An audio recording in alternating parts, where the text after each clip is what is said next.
Welcome to the Fantasy NASCAR Podcast. I am Race for the Prize. Got a couple of minutes here, so let's look at some really old optimal lineups going back to 2016. I did optimal lineups for the recent Cup Series races, but hey, I've got a little bit of time on my hands, so let's look at some of these and just share some of the data that you can get at racefortheprize.com. $27 for the month of March. I miss Phoenix. I don't want to pay full price. Email me. DM me, send a comment. We can prorate it. We can figure it out. $10 for the weekend. So here we go. 2019 fall Bristol race. What we're really trying to do is find a lineup pattern. You can also look at familiar names, maybe help you out with that as well. But do you want to target finishing position points, place differential, hogs? All right, we look at the 2019 fall race. We got 4 hogs in this race. Brakazowski, Hamlin, Larson, not really surprised, but DeBenedetto a little bit sneaky there, but probably in the best equipment he's ever driven. Nearly wins this race if it wasn't for Ryan Newman, lap traffic aficionado, blocking at the end, opens the door for Hamlin to get the win. Sad, tough day. May have been pretty much what sealed DeBenedetto's fate.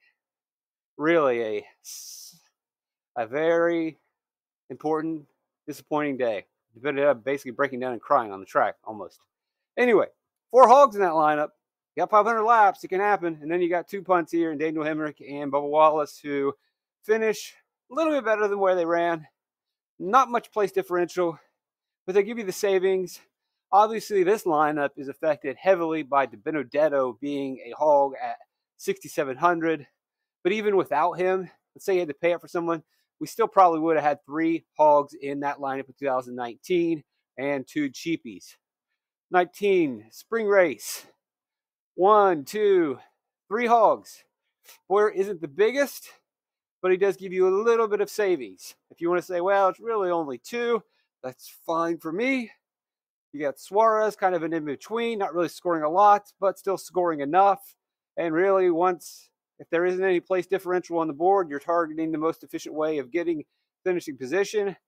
He gets you some finish, gets you some place differential. It's 2019. He had pretty solid equipment back then, by the way. He was running for JGR. There's Matt DeBenedetto again. So if we're looking at names, obviously we can't play DeBenedetto, but it does confirm the fact that some drivers are pretty good at this racetrack. Pretty solid average running position, pretty good finish, value plays. Would have scared you a little bit, but starting 21st, 24th for him and Ty Dillon. Not crazy to hang on to the lead lap, get a solid finish. That Ty Dillon kind of reminds me of some of the Michael McDowell performances that we've seen. Some of our other value plays that just hang out. Chris Buescher in front row equipment when it wasn't all that great. That's kind of what I'm getting the feeling, the vibe for of good enough driver and good enough equipment, has a decent day, really benefits at the end, but he was there all day. Anyway, 2 values / punt plays. Not a super punt, but you do have one guy under 6K. Rolling through 2018 fall. All right, we got 4 hogs in this one. Kurt Busch, 8,500. He even gets you some points. And then where are we going with the punt? Blake Jones. Anyone remember Blake Jones? Of course you don't, but at 4,500, you just took him, slid him in, and then you're able to jam in hog. So my biggest takeaway, again, we're seeing some familiar names. Clint Boyer popping back up again. Can't play him, obviously, but again, it supports the fact that some drivers run well at this specific track. And then really usual suspects, hogging points, and 2 of them starting inside the top 10. 2018 spring race, a little bit of a unique one here where we only have 2, but that's because our third Rex, I think we even got a 4th here that Rex Ryan Blaney early in the run. Rex Kozlowski runs into problems.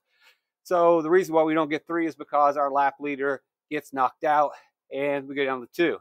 Bare minimum 2 hogs this week, probably 3. Place differential in Harvick, but you can't afford him. And then you're chasing place differential with Jimmy Johnson, Ryan Newman. Stenhouse is kind of that in-between guy that does just enough. Always been pretty solid at this racetrack back then. Went through a big cold spell. Had a good finish last year. But he benefited from pit cycling. Landon Castle is your punt, starting 29th at 4,600. Just throw him in so that you can target expensive guys. 2017, optimal lineup. Just 2 hogs. Kevin Harvick does get some, but Kevin Harvick mainly is getting you place differential starting 29th. Kurt Busch is getting you place differential starting 25th. Trevor Bayne, a value play. And then Corey LaJoie, 4,600. Not in really good equipment at all, starting dead last almost. Just play him so that you can play the expensive guys.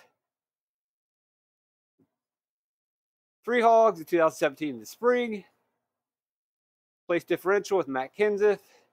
Another solid in-between day for Ricky Stenhouse. And then you're taking, again, Corey LaJoie at 4,500. You're playing a cheap guy just so you can jam him at the top. 2016, optimal. 1 hog. You can't even afford the second hog, but that's because Kyle Busch ends up finishing 39th. So that negates that. Otherwise, you definitely would have had 2 hogs. It would have been different. There's Stenhouse again. Pretty cheap, having a solid day. Like I said, Stenhouse was good at Bristol. Then he stunk at Bristol for a while. He might be good again. Hamlin, maybe he classifies as second hog, but the real reason why he gets in there is because Kyle Busch is not in there. So I guess you could say this is a second hog. I mean, you see all these points that Busch scored. Really got hurt by that finish. Jamie McMurray, place differential. Jimmy Johnson, there's just not any more points left, right? All the points got sucked up by these guys. So really it came down to mainly finishing position points. And Jimmy Johnson was your man.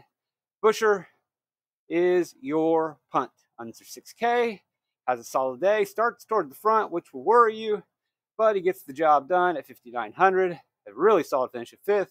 Always been good at this track.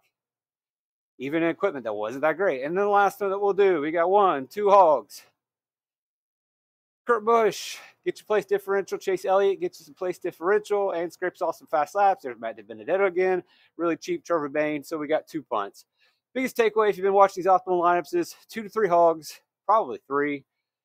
2 guys, 6K or lower. You might go a little bit higher on your 5th pick. You may be in the $6,500 range, but your 6th pick is definitely going to be below 6K in that 5K range.